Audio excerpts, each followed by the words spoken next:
प्रयास मत करो, मेरे पास है, दस्त लग रहा है।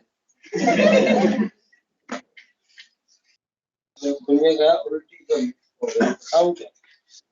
सर्दी के मौसम में तुमको गर्मी के कपड़े पहनने अच्छे लगते हैं। गर्मी के कपड़े जो गर्मी के मौसम के मौसम होता है, जैकेट वगैरह पहनते बढ़िया लगती है ना।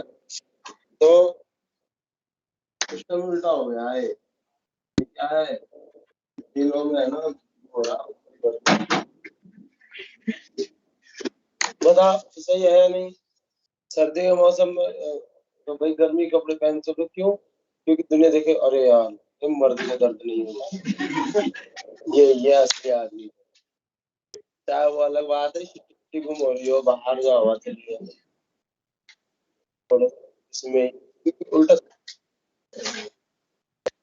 एक्टिंग दिखाने के चक्कर में बिल्ली के लबूरे वाली कटिंग नहीं करवा ले, ऐसे करके भी जब लबूरे ले रखा है ना। क्या है, कोई बात नहीं। अरे भैया ध्यान रखो, मुझे याद दिला देना आप लोग, जैसे ही 12:30 हो आप लोग तुरंत चल देना, क्योंकि लोग आप 12:35 में छोड़ेंगे तो तुम उतने टाइम में वहां पे जाके शिफ्ट हो। फर्स्ट फ्लोर पे चाहिए वो रूम, है ना, तो कोई दिक्कत नहीं आई। लोग आ क्या, अगर एक एक लाइन में चलते रहे ना, आने वाले आ रहे हैं, जाने वाले जाते हैं, ठीक है, लोग आ क्या पूरा दो दो तीन तीन लाइन बना लेते, फिर वो समस्या हो जाती है।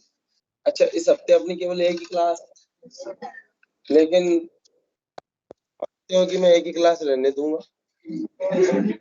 मैं ऐसा नहीं होने दूंगा, आपके साथ अन्याय नहीं होने दूंगा। तो फिर क्या है, एक्स्ट्रा नहीं ले रहा हूँ, लेकिन 3 क्लास तो होनी चाहिए हफ्ते की। 3 नहीं तो कम से कम 2 तो हमारी हो ही हो, और अगर 2 नहीं लेते तो ये फिर गलत बात है। तो इसलिए ध्यान से सुनना, आज बुधवार है, आज हो रही है क्लास, बृहस्पतिवार को वो फ्राइडे को आपका ऑफ है, दिया हुआ। हाँ सर। इसलिए देते हैं यहाँ पे, उसका एक कारण ये होता है, ऑफ का मतलब ये नहीं तुम्हें छुट्टी की आवश्यकता है ना, ऑफ इसलिए दिया जाता है जिससे कि क्या हो, रैंडमली 2-2 3-3 बैच को ऑफ किया जाता है, इसलिए कि रूम्स की व्यवस्था मेंटेन है। केवल ये कारण है, ये कारण नहीं है कि तुम्हारे अधिकार के तहत छुट्टी दी गई है। आगे बात समझ लो, तो इसलिए फ्राइडे को मेरी क्या दूसरी तो लगी हुई है, पहली क्लास नहीं लगी हुई, तो वही सेम टाइम पे 10:45 से, और जो हमारा एस टाइम है, तब तक आपकी बॉटनी की क्लास होगी। खूब बढ़िया से अनाउंसमेंट हो गया होगा, आ गई याद, सुनाई दे गई। चलो, क्या करते हैं कुछ स्टूडेंट जो है, कल एक क्लास में मैंने एक मैडम से अनाउंसमेंट करवा दी, बच्चे कह रहे हैं सर हमें तो पता ही नहीं। ठीक है भाई, कोई बात नहीं, जब उनका 15 तारीख का सिलेबस नहीं हो पा रहा टेस्ट, खैर मैसेज डाल देते हैं आप। लेकिन आप लोगों से मैं बोल चुका हूँ कि तुम्हारी फ्राइडे को जो ऑफ है वो ऑफ नहीं है वास्तव में, उस दिन आपकी पहली क्लास बॉटनी की होगी, दूसरी क्लास आपकी फ्री है। ठीक है भाई, चलो जी। अच्छा, अब ये गला क्यों पकड़ा, ये गला क्यों खराब हो? कल क्या है, वो भीड़ कंट्रोल करने से कल चला गया, और उसी बात से गड़बड़ेगा ना, जांच नहीं करवाऊंगा क्योंकि डर लगता है, जात बाहर सा कर देते हैं लोग। ठीक है, तो प्रिकॉशन रखा करो भाई।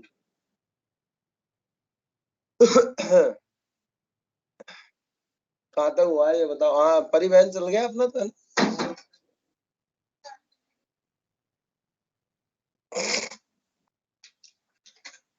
और ऑनलाइन वालों को बढ़िया आवाज आ रही है भाई?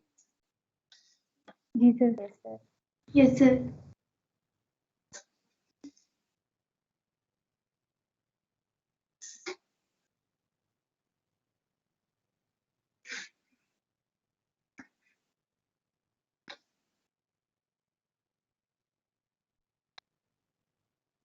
और सुनाओ, बढ़िया हो ना सब? तो कहाँ तक हुआ था परिवहन में, ये बताइए। सुसाध्य विसरण, और सुसाध्य विसरण की कहानी समझ में आ गई आपको? ठीक है, क्लियर है क्या?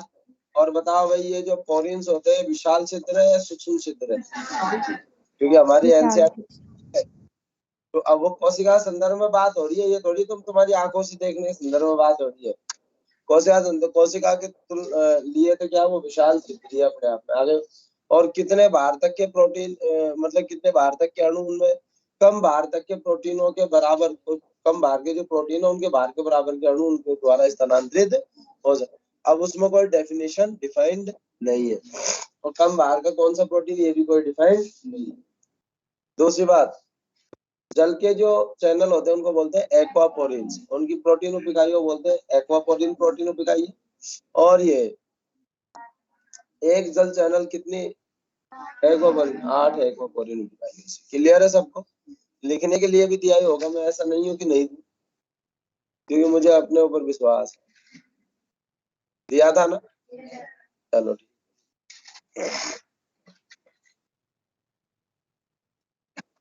हाँ,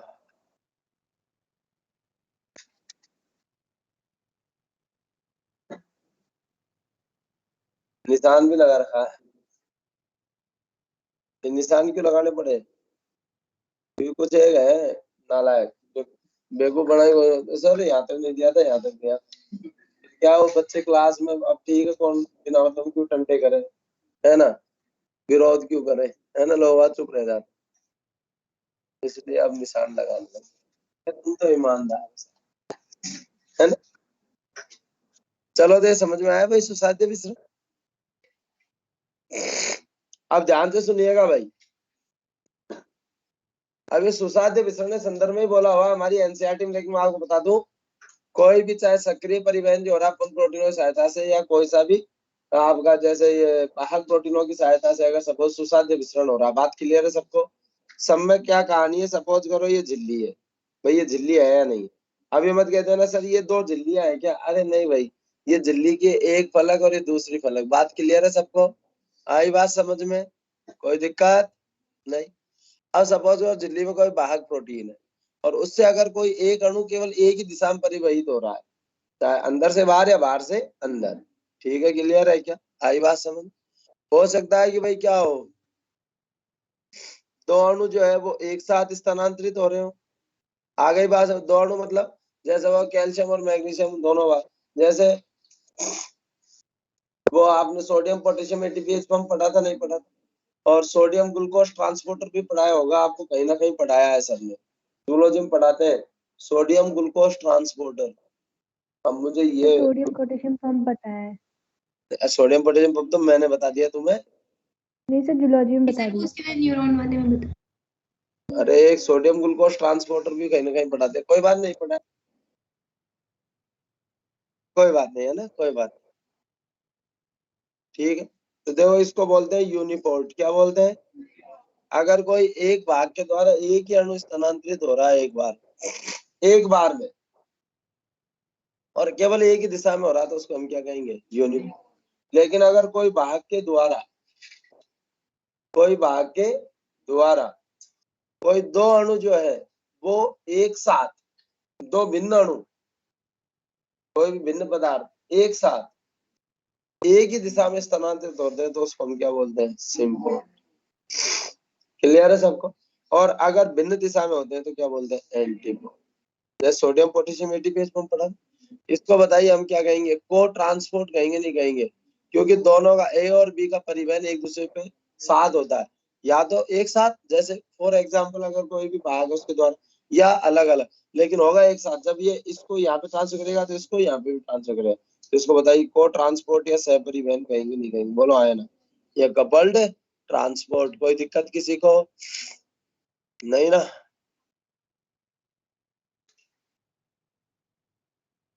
यही है ना भाई। और ये फैसिलिटेड डिफ्यूजन के संदर्भ में दिया हुआ है, इसलिए मैं फैसिलिटेड डिफ्यूजन के संदर्भ में ही आपको बता रहा हूँ। कोई दिक्कत किसी को नहीं ना? नहीं सर। देखो भाई,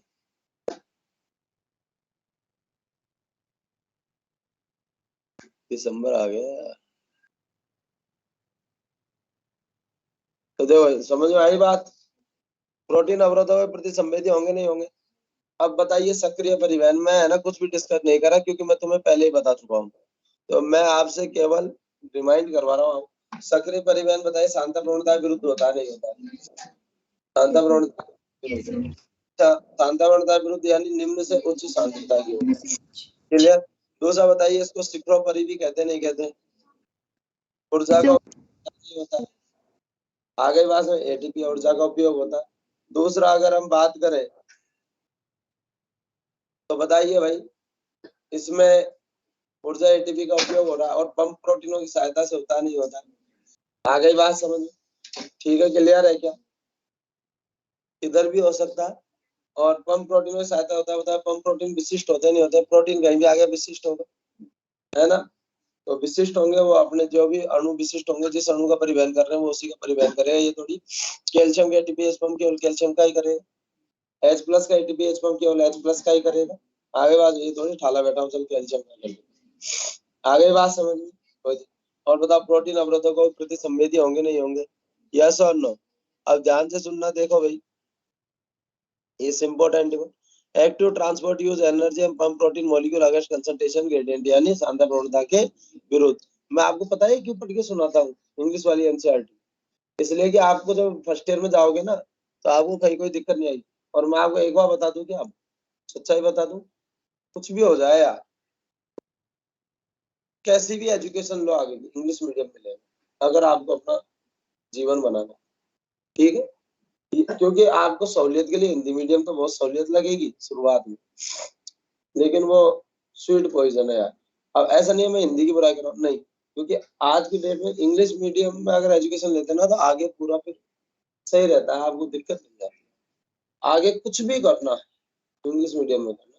तो कोई देखो, साइंस की जो इंग्लिश है ना वो बहुत कठिन नहीं है, बहुत सिंपल। बताओ आपको क्या दिक्कत समझ में नहीं आ रही? Active transport use energy to transport यानी जो सक्रिय परिवहन है वो परिवहन के लिए ऊर्जा का उपयोग करता है। पंप मॉलिक्यूल अगेंस्ट कंसंट्रेशन यानी क्या करता है, जो अणुओं का सांद्रता प्रवणता के विरुद्ध एक्टिव ट्रांसपोर्ट। बताइए स्पेसिफिक प्रोटीन्स के थ्रू होता नहीं होता भाई, है ना? मेम्ब्रेन प्रोटीन है, different protein membrane play major role in both active and passive. Passive के लिए अलग प्रोटीन होते हैं और एक्टिव के लिए अलग। Pump protein are use energy to carry substance across the cell membrane. These pump protein transport substance from low to high concentration, वही अपील परिवहन शिखरोपरि। ट्रांसपोर्ट रीच बताइए, इसमें वही संतृप्तता आएगी नहीं आएगी? सपोज करो कोई कैल्शियम एटीपीएच पंप 100 है तो एक बार में कितने मैक्सिमम जा सकते हैं? 100 ही जा सकते हैं ना, उससे ज्यादा नहीं जा सकते। बात क्लियर है सबको? देखो सैचुरेशन आ रहा नहीं आ रहा, संतृप्तता, है ना? और एंजाइम स्पेसिफिक होते हैं भाई, बताइए वेरी स्पेसिफिक यानी बताइए अति विशिष्ट होते हैं नहीं होते? अपने आ गई बात समझ में? Which carry across the membrane. Pump protein are sensitive to inhibitor, जो भी प्रोटीन अवरोधक होते हैं उनके प्रति क्या होते हैं? संवेदनशील होते हैं। आसान है या नहीं है? क्या हम ये बात पहले नहीं पढ़े हुए? ये हमने बात पहले पढ़ी हुई है। 2 बार अभी अभी रिवीजन करवा दिया, पहले एक बार बता दिया, दोबारा ये रिवीजन करवा दिया, तीसरी बार करो। आ गई बात। और एक बार आप लिख चुके और पहले एक बार तो यार 4-4 राउंड अपन रिवीजन करते हैं तो कोशिश ये करा करो माइंड में साइकोलॉजी सेट करो कि हमें बॉटनी तो क्लास की क्लास में ही याद करनी है, हमें फालतू घर पे तो एक बार जाके रिवाइज कर लेना 10-15 मिनट में, जिससे कि हमारा कॉन्फिडेंस आ जाए कि हाँ चलो हम घर पे पढ़ लेंगे। आई बात समझ? तो देखो बेटा, सांद्रता प्रवणता के विरुद्ध गतिशील भाग प्रोटीन द्वारा, क्योंकि एक लाइन लिखी हुई है वहां पे कि क्या करते हैं झिल्ली के आर पार पंप प्रोटीनों द्वारा, तो झिल्ली के आर पार लेके जा रहे हैं तो बताइए भाई गतिशील होंगे नहीं होंगे? उस संदर्भ में लिखा हुआ है, ठीक है? ऊर्जा एटीपी का उपभोग होता नहीं होता भाई? अपील शिखरोपरि परिवहन, इसके परिवहन की तुलना में बताइए उच्च दर से होगा नहीं हो? पंप प्रोटीन एटीपीएच क्रिया उपस्थित होती है पंप प्रोटीनों, तभी तो जाके एटीपी का अपघटन करके ऊर्जा प्राप्त करेंगे। बोलो आया ना? ठीक। दूसरा बताइए भाई, विशिष्टता उपस्थित होगी नहीं होगी? क्लियर है सबको? यस और नो? संतृप्तता प्रभाव दर्शाएंगे नहीं दर्शाएंगे? और संतृप्तिकरण पर बताइए भाई परिवहन की दर उच्चतम होगी नहीं होगी? क्योंकि जिस भी अणु के वाहक है वो बताइए संपूर्ण रूप से सारे उपयोग हो रहे नहीं हो रहे, तभी तो संतृप्तता आएगी। बोलो आया ना? जब किसी अणु के सभी पंप प्रोटीन परिवहन में उपयोग हो जाते हैं तो इसको हम क्या कहते हैं? संतृप्तिकरण। क्लियर है? प्रोटीन अवरोधों को प्रतिक्रिया संवेदनशील होगा नहीं होगा? आगे बात समझिए। पादप जल संबंध, प्लांट वाटर रिलेशन। अरे मैं तुमसे एक बात कर रहा हूँ है ना, उस बात को ध्यान से सुनो। क्या पादप और जल संबंध? तुम तो बताओ जीव और जल का क्या संबंध है? इतना सा बता दो, एक लाइन में खत्म करो बात। जीव का और जल का और सारी क्रियाओं में उपयोग आता है। एक लाइन में खत्म कर दी मैंने। जल ही जीवन है नहीं? जल है तो जीवन है, जल नहीं है तो जीवन नहीं है। ये बात मक्खन भी जानता है। ठीक है, आई बात समझ? हर कोई जानता, इसको पढ़ने की जरूरत नहीं है। कोई स्कूल में भी नहीं गया होगा वो भी आदमी जानता है कि बिना जल के जीवन संभव। अब हम विज्ञान की भाषा में हम पढ़ लेते हैं, क्योंकि कोई भी जो जीव है वो किससे बना हुआ? कोशिकाओं से। और कोशिकाओं के अंदर जो कोशिका द्रव्य है कोई भौतिक माध्यम प्रदान करता है विभिन्न उपापचय क्रियाओं के लिए। उन्हीं की वजह से कोशिका अपनी सारे कार्य संपादित कर पा रही है और कोशिका जिंदा है। और कोशिका द्रव्य का अधिकांश भाग क्या? 70 से 90% भाग जल। अगर जल नहीं होगा तो कोशिका द्रव्य नहीं होता, कोशिका द्रव्य नहीं होता तो कोशिका की उपापचय क्रियाएं नहीं होंगी, कोशिका उपापचय क्रिया नहीं होंगी तो कोशिका मर जाएगी, नहीं मर जाएगी? बोलो आए। क्या पादप और कोशिका? यार सीधी सीधी बात, पादप और जल सीधा ध्यान रखो ना भाई। जल है तो सब कुछ है यार, कोई भी जीव है, नहीं तो जल के बिना जीवन यही नहीं। ठीक है, क्लियर है भाई? अब देखो थोड़ी सी घुमाने वाली बात कर लेते हैं ना, किताबी बात है। तो एक बार बताओ भाई, ये है ना जो काष्ठीय भाग और एक है ना सपोज करो मृदु भाग है ना, एक तो पत्ती और एक लकड़ी है। बताओ जल की मात्रा किसमें होगी? मृदु भाग में ज्यादा होगी, जल की मात्रा कम होगी। ये बात क्लियर होगी सबको? दूसरा बाष्पोत्सर्जन के द्वारा बताइए, बाष्पोत्सर्जन होता है तो क्या होता है? वातावरण का तापमान नियत रहता है। पादप अपने आसपास तापमान नियत बनाए रखता है, जिससे कि भाई उसके एंजाइम वगैरह उस नियत तापमान में अपनी उच्चतम प्रतिक्रिया या क्रियाशीलता दर्शा सके आगे, है ना। और बाष्पोत्सर्जन द्वारा क्या जल जो है वो बहुत ऊंचाई तक पहुंच पाता है। आगे बात समझ में? ये बात क्लियर है सबको? अच्छा जी, दूसरी बात ध्यान से सुनना भाई, कि जो ये चाहे कोई जंगल है, बताओ अगर बरसात नहीं हो 10-20 साल तो जंगल भी सूख जाएगा, नहीं सूख? सूखी जमीन पे बताओ कोई घास फूस उग पा रही है क्या? नहीं उग पा रही। और जहाँ पे बताइए नमी बरसात होती है वहां पे बताओ पेड़ पौधे घास वगैरह सब उग जाती है, नहीं उग जाती है? नहीं। और अपनी खेती बाड़ी भी बिना पानी के संभव नहीं है ना। बताओ पहले अपने पूर्वी राजस्थानों को गेहूं सरसों होती है, होती थी नहीं होती थी? अब गेहूं तो बहुत ही कम बो रहे हैं क्योंकि बरसात ही नहीं हुई प्रॉपरली। सरसों डाल रखी है, थोड़ी बहुत मावट आवट बरस की तो बढ़िया सेट हो गई है या नहीं है? सरसों पे क्यों आ गए अपन? क्यों? गेहूं में पानी चाहिए बहुत ज्यादा है? दूसरा, जहाँ 2 फसल होती थी वहाँ 1 फसल पे आ गए हम पूर्वी राजस्थान में। क्यों आ गए भाई? क्यों? क्योंकि बरसात ही नहीं हो रही। बाजरा मूंगफली वगैरह इसकी फसल तो अब जब कल्पना करना ही बूते से बाहर हो गया। और अगर होती भी है तो थोड़ी थोड़ी होती है, कोई उतनी उस जो 10-15 साल पहले जो पैदावार होती थी वैसी पैदावार अब नहीं होती। केवल नाम मात्र हो जाए, नहीं भी हो ये मान के चलते हैं कि नहीं होगी, बीज तो डाल दो, बरसात होगी तो यही तो मान के डालते हैं। आई बात सब? बिना पानी के तो खेती बाड़ी भी नहीं। तो बताइए कृषि और प्राकृतिक दोनों परितंत्रों में जल के बिना पादप संभव नहीं है। यही तो है बात। अब देखो रटने वाली बात बता देता हूँ आपको। तरबूज खरबूज, तरबूज खाते हो ना, वाटरमेलन, ठीक है। तो अपन गर्मियों में आता, अब बताइए उसमें क्या खाते हैं? वो अंदर वाला पार्ट खाते हैं। और क्यों खाते हैं? क्योंकि जल की पूर्ति बनी रहे शरीर में, इसलिए खाते हैं। उसके अगर अंदर के पार्ट को ऐसे दबा दो तो पूरा पानी पानी निकल जाता है वो तो ऐसा लुकती सा बन जाएगा, है नहीं? पता है कितना प्रतिशत जल होता है? लगभग 92% से अधिक जल होता है, लगभग 92% या उससे अधिक, है ना। दूसरा, 3 बातें ध्यान रखनी है। वाटरमेलन या तरबूज में कितना पानी है? 92% के करीब। दूसरा, एक मक्के का पादप कॉर्न जो प्लांट है वो 3 लीटर जल प्रतिदिन उपयोग करता है, ठीक है। और सरसों का जो पादप है वो अपने वजन के बराबर 5 घंटे में जल अवशोषित कर लेता है। यही है ना कहानी। देखो ये देखो, ये सब दिया हुआ है ना, ये सब कंपैरिजन अपन जानते ही है। देखो ओवर यानी 92% से अधिक जल है या नहीं है, ये डेटा ध्यान रखना है। और ये है ना जो ये हर्बेशियस जो पादप है यानी मृदु भाग, उनमें क्या होता है? जल जो है वो अधिक होता है, ठीक है, क्लियर है। और देखो 10 से 15% भाग ही क्या है? ड्राई वेट, नहीं तो बाकी फ्रेश वेट है, ठीक है, क्लियर है क्या? तो ये डेटा दिया हुआ है। दूसरा देखो भाई, है ना, देखो ये ए mature corn plant absorb 3 litre water in day, एक दिन में कितना? 3 लीटर। और बताइए एक सरसों का पादप अपने भार के बराबर कितना जल कितनी देर में? 5 घंटे। अब बात आती है भाई, ये क्या है, 5 और 3 में बच्चा कंफ्यूज हो जाता है। 92% वाला तो 92% है, 92% से अधिक, 92% से अधिक, क्योंकि ये अधिक वाले कम वाले जो है ना, इनमें कंफ्यूजन होता है। तो 92% से अधिक होता क्या है कि बच्चा कंफ्यूज होता है यार 3 की संख्या किसके साथ थी, 5 की संख्या किसके साथ थी, एग्जाम में बैठ के कंफ्यूजन होता है। तो हमने तो ऐसे याद रख रखा भाई कि मस्टर्ड और कॉर्न, अच्छा उनमें से सी जो है ABCD बोलेंगे तो तीसरे नंबर पे सी आता है। तो जो सी वाला है ना वही तीसरे नंबर से जुड़ा हुआ है, कॉर्न। क्लियर है बात? याद हो गया सबको? देखो भाई, क्लियर है ना। ये अपने आप में बहुत छोटा सा टॉपिक है, ऐसा लगता है थ्योरेटिकल सा होगा, लेकिन क्वेश्चन पता है अच्छे बनते हैं इसमें, और याद करने वाले क्वेश्चन है। डेटा याद है तो कर दोगे, नहीं तो नहीं कर पाओगे।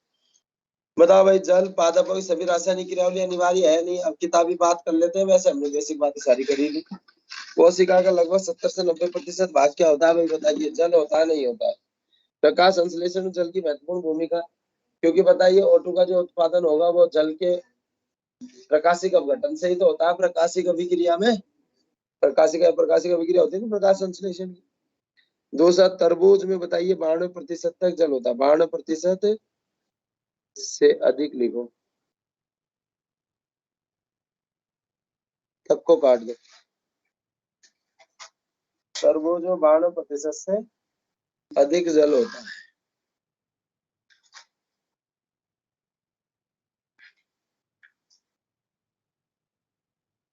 ठीक है भाई।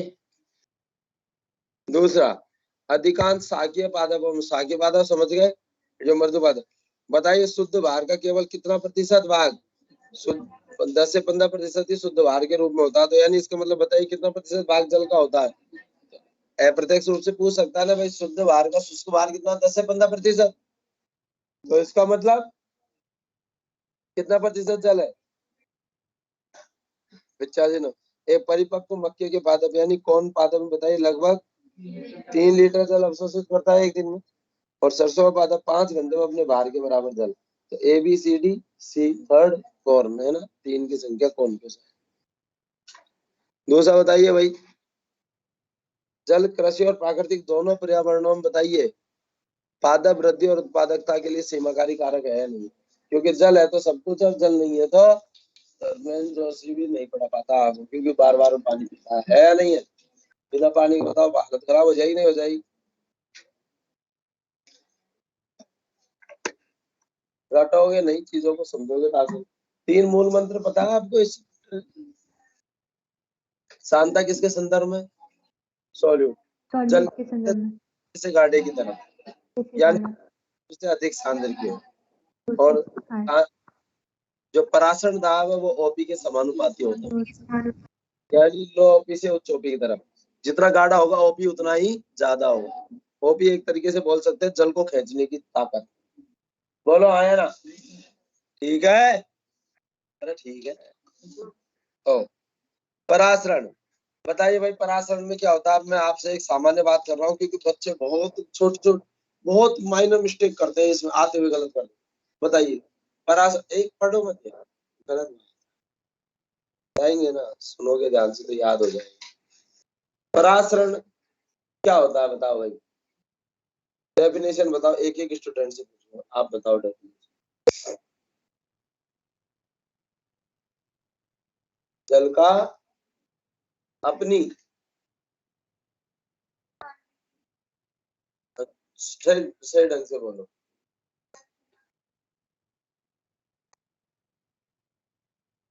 जल का उच्च सांद्रता से निम्न सांद्रता की ओर परिवहन स्थानांतरण, यही है सबकी डेफिनेशन।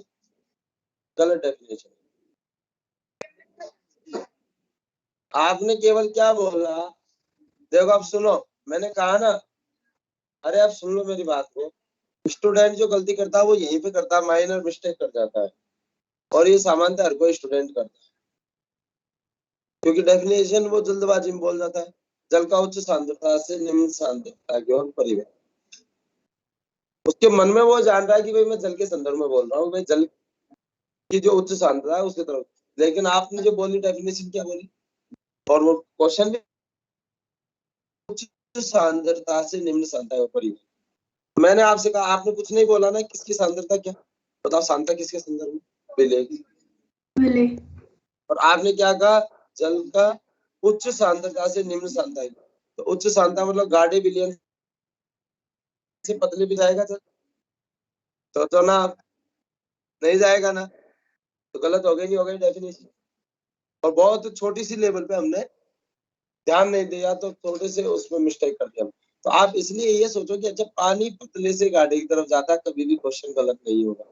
अच्छा पानी पतले से गाढ़े की तरफ, यानी निम्न से उच्च सांद्रता की ओर, या फिर यहाँ पे जो पतला है तो उसमें जल की अपनी उच्च सांद्रता से, जल का अपनी निम्न सांद्रता की ओर परिवहन। और हम प्रयोगशाला में अध्ययन करते हैं तो अर्ध पारगम झिल्ली द्वारा कर सकते हैं। अब वो है ना एनसीईआरटी वगैरह में चयनात्मक में पारगम वगैरह लिखी हुई है, प्रयोगशाला में अध्ययन करने के लिए हम कौन सी झिल्ली उपयोग में लेते हैं, अर्ध पारगम में, ठीक है, प्रयोगशाला में। क्योंकि अर्ध पारगम झिल्ली क्यों उपयोग में लेंगे, क्योंकि उसके द्वारा केवल विलय की पार हो सकता है, विलय पार नहीं हो सकता। बात क्लियर है सबको, यस और नो, आई बात समझ में, नहीं ना, क्लियर है। क्या चयनात्मक तो पारगम झिल्ली के नहीं आर पार नहीं होगा पराश्रम, कोशिका में भी होगा। अरे लेकिन अध्ययन करने के लिए प्रयोगशाला में आप क्या करते हो, अर्ध पारगम में का उपयोग करते हो। क्लियर है सबको, यस और नो, तो हो गया पराश्रम पूरा, क्या दिक्कत है फिर, आ गई बात समझ में, तो कहाँ गलती करते हो पकड़ में आ गया। तो जल या विलायक का मिश्रण बताइए, जल जल जल जो है अधिक जल से कम जल की ओर स्थानांतरण हो रहा है, जल का तो होता है, जल का विसरण हो रहा नहीं, तो पराशरण जल का विसरण कह सकते हैं नहीं कह सकते, बोलो हाँ है ना, बोलो। तो देखो जल या विलायक के अणुओं का अर्ध पारगम झिल्ली के आर पार निम्न सांद्र विलयन से या निम्न सांद्रता विलयन से उच्च सांद्रता विलयन की ओर स्थानांतरण, बात सही है भाई।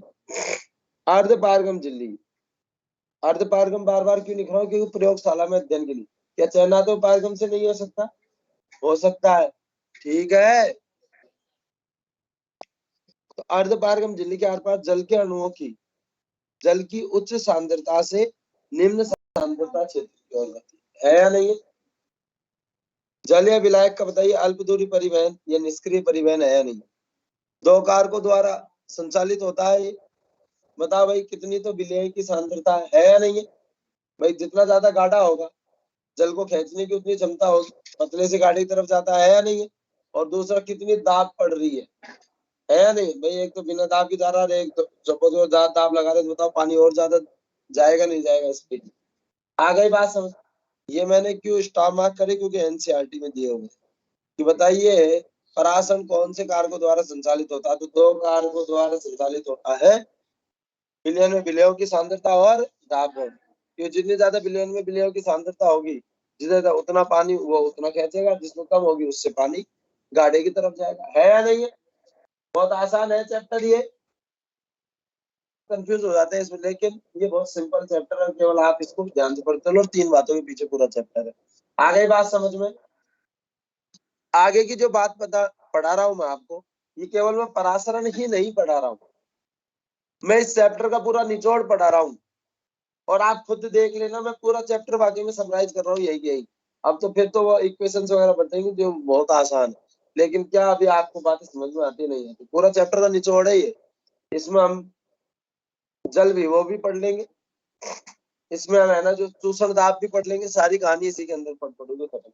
ठीक है, देखो तो ध्यान से देखना, किसी का भी ध्यान अलट पलट नहीं होना चाहिए। कोई सा नालायक अगर लेट रखा हो तो सीधा बैठ जा, ठीक है, और लेटा हुआ हो तो भी सीधा बैठ, ठीक है, क्लियर? बात कर रहा हो तो यहाँ पे ध्यान दे। अब पूरा ध्यान देना, इस चैप्टर का पूरा निचोड़। सपोज करो बेटा,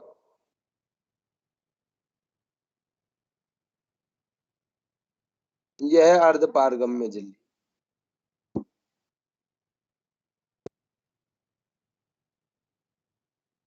अच्छा, हमें प्रयोगशाला में अध्ययन करना है तो इसलिए तो अर्ध पारगम्य झिल्ली का उपयोग करेंगे भाई। बोलो है, हमने दोनों साइड भाई बराबर जल भर दिया।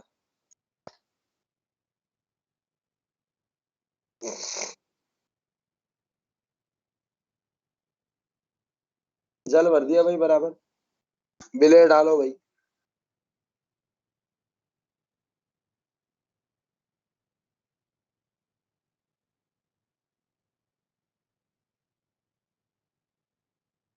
बिलियन ए, बिलियन बी, ठीक। बताइए ये अति पराशरी है या नहीं है? पहले तो यस सर। हाइपरटोनिक, और ये अल्पराशरी भाई।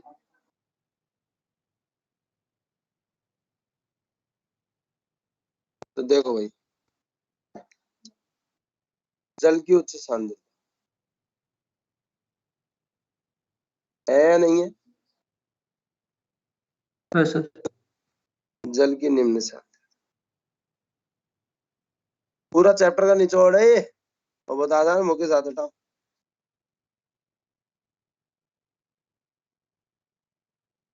बताइए भाई, अधिक सांद्र विलयन, निम्न सांद्र विलयन है ना? मैं ये भी बोल सकता हूँ ना, उच्च सांद्र विलयन। अब मैं बताऊं उच्च सांद्र विलयन बोल रहा हूँ, ये क्यों सांद्रता के संदर्भ में विलय संदर्भ, या मैं बोल दो भाई विलय की उच्च सांद्रता, बात एक ही है या नहीं है? Yes sir. सांद्र विलयन बोलो, आए ना? सर ये उच्च, सर अरे उच्चांक तो ये होगा ना? निम्न सांद्र विलयन और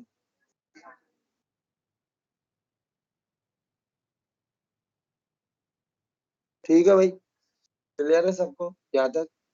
अब मुझे एक बार बताओ भाई, जल किधर से किधर जाता है बताइए? इधर से इधर की ओर स्थानांतरित होगा नहीं? होगा, यानी पतले से गाढ़े की तरफ होगा ना भाई? यस और नो। और जब तक जाता रहेगा तब तक कि दोनों तरफ सांद्रता बराबर नहीं हो जाती। बराबर। ठीक है, आ गई बात समझ में? क्लियर है? तो बताइए भाई, परासरण जो हो रहा है वो कहाँ हो रहा है? जल की उच्च सांद्रता से जल की निम्न सांद्रता, या निम्न सांद्र विलयन से उच्च सांद्र विलयन? बात क्लियर सबको बेटा? आई बात समझ में? ठीक, क्लियर है? चलो, जल का विसरण है या नहीं है? ये यही है ना? ये देखो भाई, अल्प पराशरी विलयन से अति पराशरी विलयन। अब ध्यान से सुनना भाई, परासरण दाब यानी ऑस्मोटिक प्रेशर, ऑस्मोटिक प्रेशर किसके समानुपाती होता है? सांद्रता की। और सांद्रता का मतलब विलय। सॉल्यूट। बताइए, ओपी उच्च होगा निम्न होगा? ये लो। निम्न उच्च होगा। बताओ, जल किधर से किधर जाता है? निम्न ओपी से उच्च। निम्न से दोबारा हूँ। अच्छा, मुझे एक बार बताओ, जल को चूसने की ताकत किसके अंदर है? बताओ, ए विलियन में, बी विलियन में? ए विलियन में। ए विलियन। Suction pressure. बताओ भाई, सांद्रता समानुपाती होगा नहीं? सांद्रता के समानुपाती। आप समझ में? बोलो आए ना?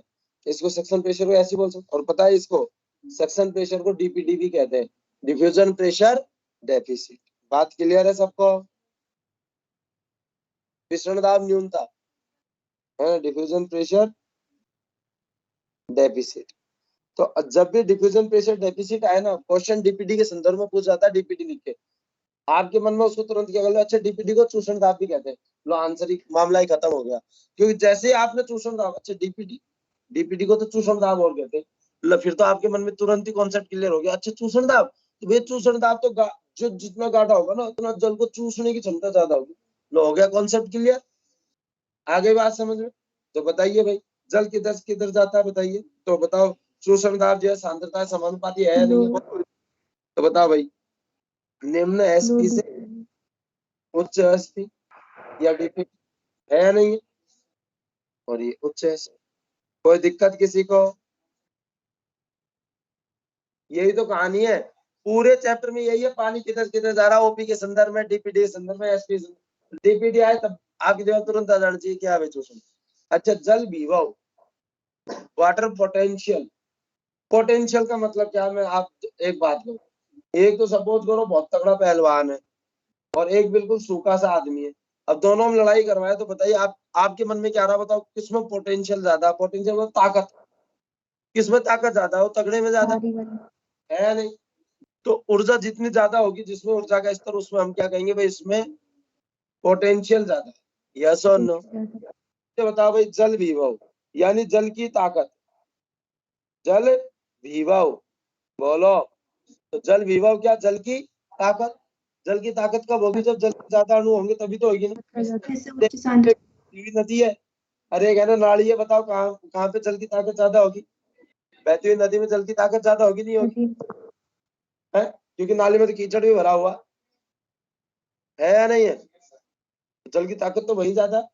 मुझे बताओ, इसका मतलब सपोज करो जितने जल के अणु जितना ज्यादा मुक्त होंगे उतना ही जल के अणुओं घूमने फिरने की आजादी रहेगी नहीं रहेगी, उतनी ताकत रहेगी नहीं रहेगी। और जितना ज्यादा आप उसमें विलय डालते जाओगे, बताओ जल के अणु उनसे विलयों से बंध जाएंगे नहीं बंध जाएंगे, और कोटाबंद चीज तो वैसे ही कमजोर होती है, भैंस बंदी रहेगी तो कमजोर हो जाएगी, जब तक खेत पर नहीं घूम के आएगी 10-5 घंटे, है कि नहीं, है ना। एक तो बैल और एक सांड, सांड खुला घूमता है, देखो ताकतवर होता है, बैल बेचारा जो है वो खूंटे के ही बंधा रहता है कि नहीं, बात क्लियर है। तो अब मुझे एक बात बताओ भाई, मैंने 2 डब्बे लिए, 1-1 लीटर पानी डाल दिया मैंने, 2 डब्बे लिए, 1-1 लीटर पानी डाल दिया, एक में तो मैंने 100 ग्राम आटा डाल दिया और एक में 10 ग्राम। बताओ गाढ़ा कौन सा भाई, पहले वाला।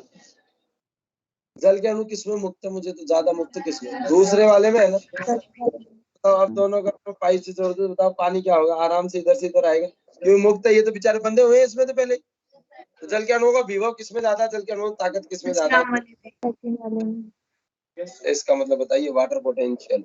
वाटर पोटेंशियल को हम डिनोट करते हैं साई डब्ल्यू से, किससे डिनोट करते हैं, साई डब्ल्यू, ठीक है क्लियर है। जल विभव जो होता है, आ गई बात समझ में, बोलो आया ना, वो बताइए सांद्रता व्युत्क्रमानुपाती होगा नहीं, ये पूरा चैप्टर यही है, क्या आपको ये पता नहीं चला क्या, बताओ जल किधर जाता है बताइए, उच्च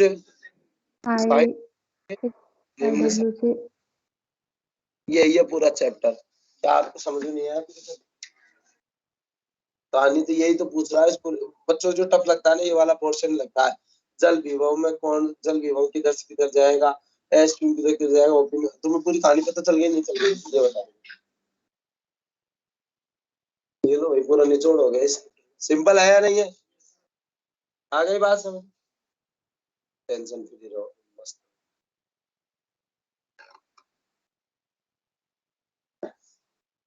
सारे फॉर्मूला याद हो गए, ये ओपी साई डब्ल्यू किसके समानुपाती किसके वित्क्रम, और डीपीटी जब जब आएगा अपने मन में क्या आना चाहिए, जब से डीपीटी आपकी शोषण दाब आते हैं तो हमारा क्वेश्चन ऐसे बढ़िया तरीके से सोल्व होता है, हमें कोई लोड ही नहीं आता हमारे, बोलो आया ना।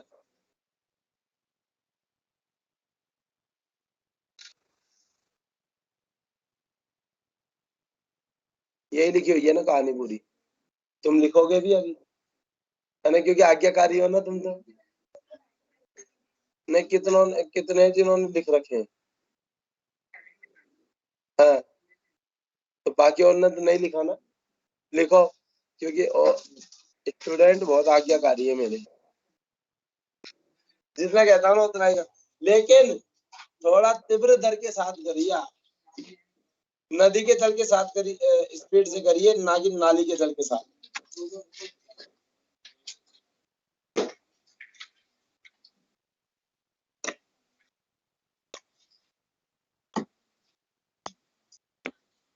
लिखो लिखो जल्दी लिखो।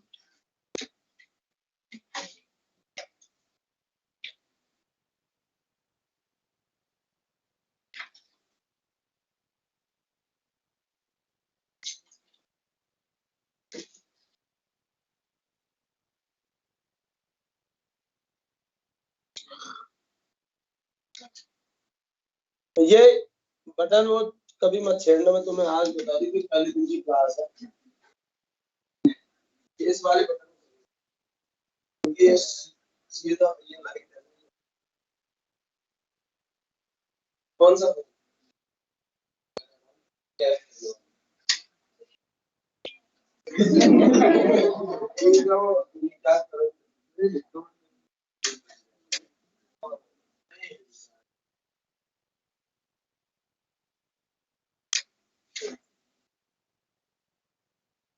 नहीं, ये क्या ब्लिंक अंदर कोई वायरिंग दीजिए है। मैं भाई इसी वाली लाइट को मत छेड़ना। अब बताओ, इतने में सर्दी लगती है तो ये सर्दी क्या होगा इनका?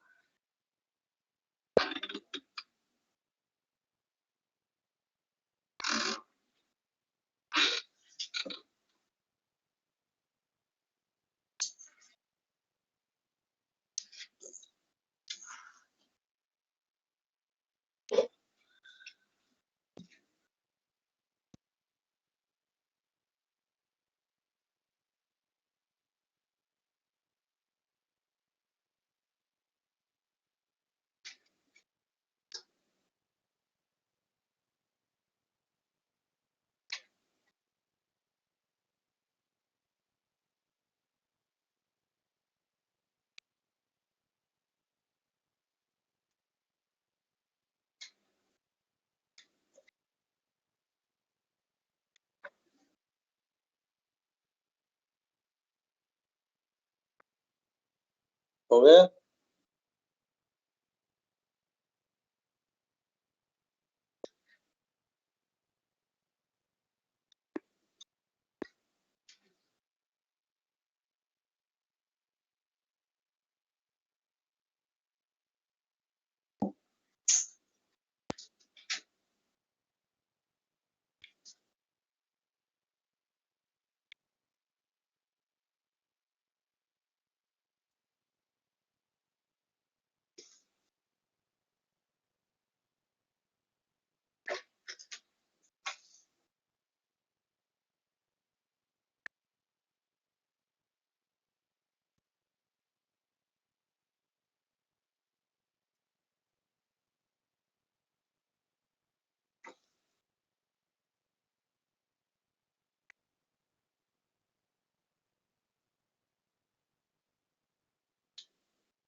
अरे म्यूट रखो ये।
हो गया? अरे बोलो भाई, इतना टाइम थोड़ी है।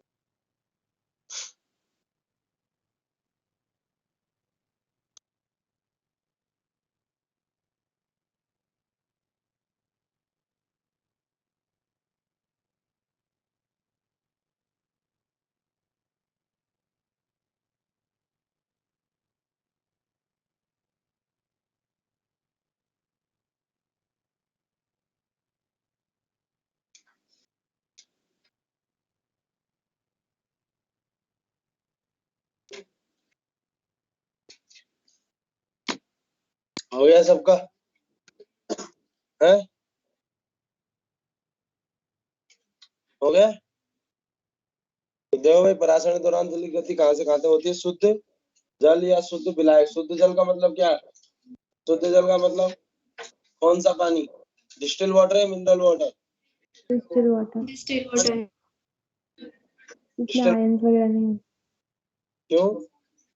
डिस्टिल वाटर पी लिया तो कबाड़ा हो जाएगा, क्योंकि हमारी कोशिकाएं जो है वो फट जाएंगी। ठीक है, चलो, और हमें हॉस्पिटलाइज होना पड़ेगा, घाव हो जाएंगे हमारे। आगे बात से मृत्यु भी हो सकती है उससे।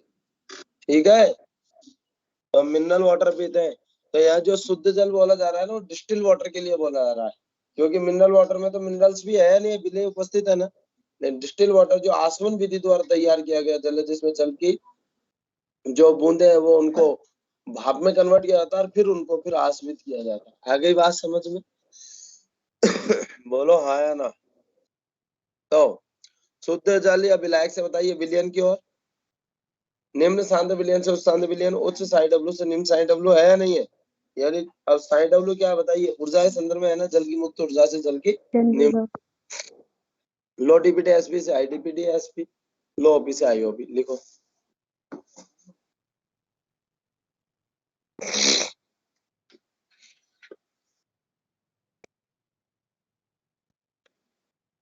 क्या मैं आपको 1 मिनट डिस्टर्ब करूंगा, है ना? क्योंकि नहीं तो फिर वो परेशान हो रहे हो।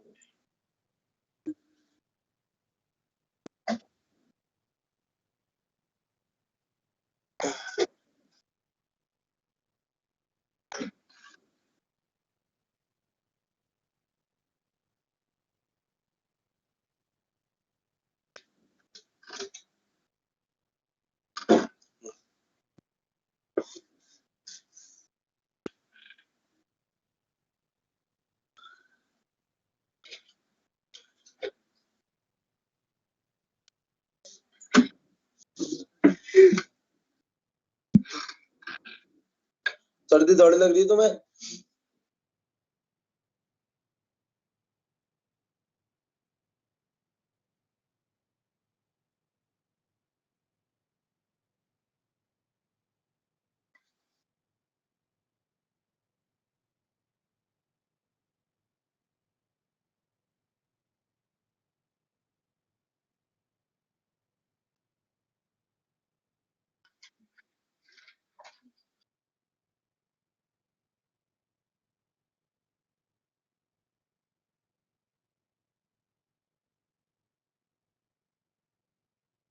हो गया?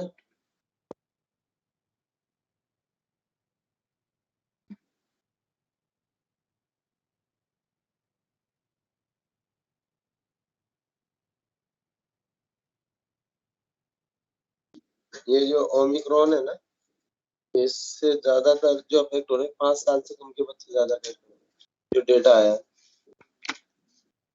हो गया? कोई दिक्कत? अब ध्यान से सुनिएगा भाई, सुन लो मेरी बात को। प्रयोगशाला में अगर आपको परासरण का अध्ययन करना है तो आप किसके द्वारा कर सकते हो? एक तो पोटैटो ऑस्मोमीटर, नाम लिखवाए केवल मैंने, और एक क्रिस्टल फनल एक्सपेरिमेंट या थिसेलकीप प्रयोग। कैसे भाई? ध्यान से सुनिएगा। पोटैटो ऑस्मोमीटर देखो, इसे मैं बता दूं ना क्या यार, गूगल जिंदाबाद हमारे पास।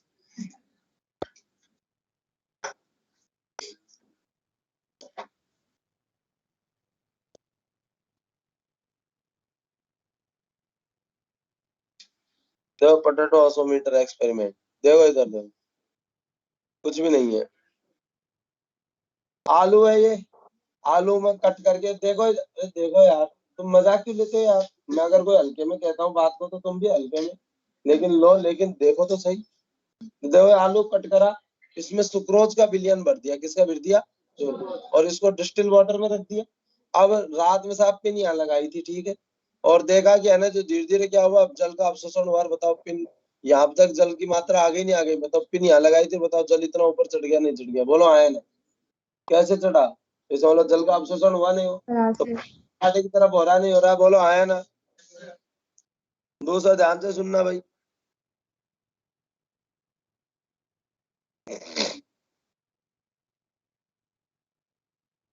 क्रिस्टल फनल एक्सपेरिमेंट में क्या, ध्यान से सुनिए प्लीज। देखो भाई, ये देखो भाई, ये है ना जो ये सेल कीप होती है, ठीक है, उल्टी कीप रख दी, इसमें सुक्रोज का विलयन रख दिया, और ये है ना जो अर्ध पारगम में झिल्ली से इसका मुंह बांध दिया भाई, अर्ध पारगम झिल्ली से। अब ध्यान से सुनिएगा भाई, होगा क्या बताइए? जल जो है इसमें अंदर प्रवेश करेगा नहीं करेगा? और जल अंदर प्रवेश करेगा तो बताइए, जैसे सपोज करो पहले यहाँ तक था तो बताओ ऊपर बढ़ जाएगा नहीं बढ़ जाएगा? ये बढ़ जाएगा। अब परासरण दाब का मापन कैसे करोगे? मुझे एक बार बताओ, दाब का मापन कैसे करोगे? सपोज करो ये फिशल की लगा रखी है, अब आप इसमें जल के प्रवेश को रोकने के लिए बाहर से एक्सटर्नल कितना दाब लगा रहे हो? जितना ज्यादा गाढ़ा विलयन होगा उतना ही बताइए जल को जल्दी खींचेगा नहीं खींचेगा? तो उसको रोकने के लिए उतना ही ज्यादा दाब लगानी पड़ेगी नहीं लगानी पड़ेगी? है या नहीं है? जितना पतला विलयन है उसमें उतना ही कम दाब लगानी पड़ेगी, क्योंकि जल को कम खींचेगा। तो अब परासरण दाब को हम इसी संदर्भ में तो दर्शाएंगे कि भाई, क्योंकि हम तो माप रहे हैं उसको कि भाई कोई भी जो परासरणी रूप से सक्रिय विलयन है उसमें जल के प्रवेश को रोकने के लिए जो लगाया गया दाब है, जल के प्रवेश को अवरोधित करने के लिए लगाया गया दाब, और फिर वो जो एक वो सुई से लगा देते हैं, उससे पता चलता है कितना दाब लगाना पड़ रहा है एक्स्ट्रा, उसे पता चल जाएगा ना इसमें कितना परासरण दाब है। बोलो हाँ है ना? तो परासरण दाब को तो ऐसे ही तो माप सकते हैं ना हम, कि कोई भी जो परासरणी रूप से सक्रिय विलयन है उसमें जल के प्रवेश को रोकने के लिए भाई कितना दाब लगाना पड़ता है, उस संदर्भ में तो हम बताएंगे ना भाई, जितना दाब लगाना पड़ेगा उतना ही क्या होगा, परासरण दाब होगा। ठीक है भाई, जितना ज्यादा गाढ़ा होगा उतना ही ज्यादा दाब लगाना पड़ेगा नहीं लगाना पड़ेगा? बोलो आए, ये जल को उतना ही तो खींचेगा वो। तो उधर से बात क्लियर हुई सबको? यस और नो? सेल की प्रयोग देखो, ये यही तो कहानी है। इसमें हम क्या कर सकते हैं? देखो अब जैसे देखो ये पूरा भर दिया, बोलो है ना? अब इसमें देखो ये ऊपर से कितना दाब लगाना पड़ रहा है, उस दाब के संदर्भ में बताओ, पता चल जाएगा ना कि भाई जल की गति रोकने के लिए हमें कितना दाब लगाना पड़ेगा। वही तो परासरण दाब है। बोलो हाँ या ना? कोई दिक्कत?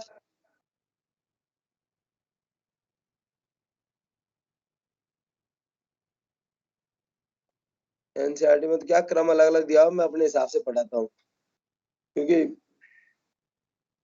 नहीं तो फिर समझ में नहीं आता। पहले प्राशन फिर बाद में मैं अपने हिसाब पढ़ाऊंगा, टॉपिक क्लियर करवा दूंगा।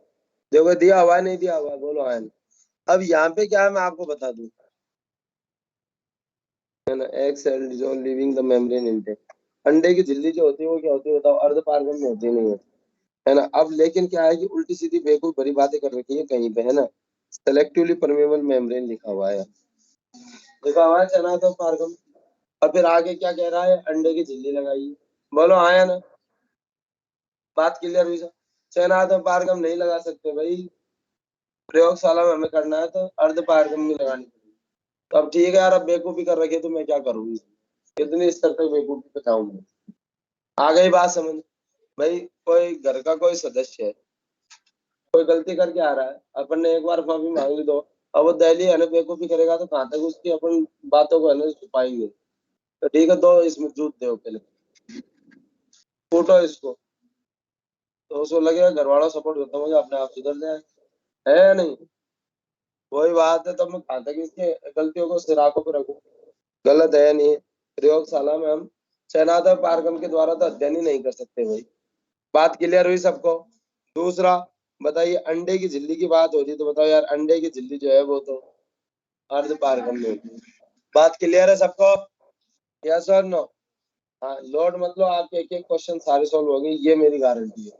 आगे एनसीईआरटी ठीक है, यहाँ पे जो लिखा हुआ क्या करूं मैं, कोई सॉल्यूशन नहीं। अब वो यही है भाई, चना तो पारगम में झिल्ली भी लगा दी ना, यहाँ पे देखो मैं आपको बताऊं, यहाँ पे चना तो पारगम में झिल्ली भी लगा दी। तो वो क्या है कि हम कितना बाहर से कितना दाब लगा रहे हैं, तो उस संदर्भ में केवल नापना ही तो है हमको, लेकिन लगानी क्या चाहिए इसको, अर्ध पारगम। आई बात समझ में, क्लियर है सबको, यस और नो। परेशान मत हो ना, एक एक क्वेश्चन सॉल्व होगा ये गाना, बहुत सर सिंपल। लेकिन डायग्राम में तो अर्ध पारगम में लिखा हुआ है कि अर्ध पारगम में दिन लगाते हैं।